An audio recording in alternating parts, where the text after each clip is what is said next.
imekuwa watu wenye mabawa wananiuliza, maana tuliweka utaratibu kwamba saa 4 usiku ni mwisho. Bila shaka na kuna wengine pia wanaotaka ule muda wa zamani urudi. Kwa hiyo sisi sasa hivi tumejihakikishia kwamba tumerejea vizuri. Kwa hiyo na wenyewe nimewapa kibali cha kufungua baa zao hadi saa 6 usiku ili waendelee na biashara zao kama zamani.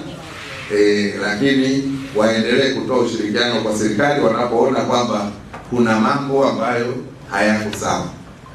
Ulinzi na usalama wa wananchi ni jukumu la sisi sote wananchi na Watanzania. Sio jukumu la jeshi la polisi, ila wao tumewatanguliza mbele.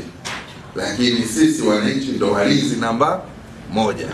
Na serikali itajidhatiti kuhakikisha kwamba usalama wa wananchi na mali zao unaimarishwa. Kwa hiyo kuweni na amani.